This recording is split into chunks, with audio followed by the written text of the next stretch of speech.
एक श्लोक 9 संजय उवाच संस्कृत श्लोक अन्ये च बहवः शूरा मदर्थे त्यक्तजीविता नाना शस्त्र प्रहरणा सर्वे युद्ध विशारदा 9 सरल हिंदी अर्थ संजय बोले, हे राजन, मेरे लिए अपने प्राणों का त्याग करने को तत्पर ऐसे अनेक अन्य शूरवीर भी यहाँ उपस्थित हैं।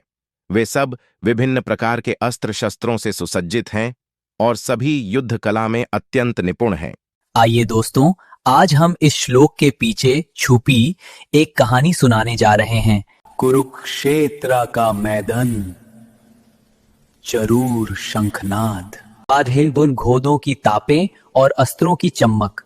युद्ध आरंभ होने ही वाला है।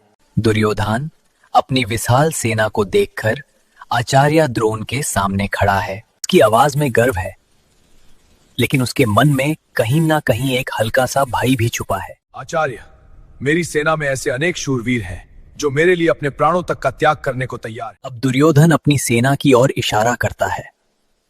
उसकी आंखों में आत्मविश्वास है, साथ ही वनमार्गे और शब्दों में शक्ति का प्रदर्शन। ये योद्धा साधारण नहीं है। कोई भाले में निपुण है, कोई तलवार में, तो कोई गदा और धनुष का महान योद्धा। ये सभी नाना प्रकार के अस्त्र शस्त्रों से सुसज्जित हैं और युद्ध कला में पूर्णतः विशारद हैं। मेरी इस सेना का प्रत्येक योद्धा अंतिम श्वास तक मेरे लिए युद्ध करेगा। दुर्योधन का स्वर और ऊंचा हो जाता है। वह अपने मित्रों और सहयोगियों की संयुक्त शक्ति देखकर स्वयं को समझाने लगता है। जयद्रथ, कृतवर्मा, शल्य, ये सभी मेरे साथ हैं। अब ये सब कौरवों की सेना में सम्मिलित होकर कुरुक्षेत्र के युद्ध में उतरने वाले हैं। इनकी शक्ति के सामने कौन टिक सकता है? दुर्योधन को लगता है उसकी विजय निश्चित है, लेकिन क्या सच में ऐसा है? जो व्यक्ति बार बार अपनी शक्ति जिनाता है, वह वास्तव में आगे दूसरों को नहीं, खुद को आश्वस्त करने का प्रयास कर रहा होता है।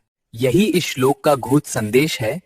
इस अहंकार बाहर से आत्मविश्वास दिखाता है, लेकिन भीतर डर छुपाए रखता है।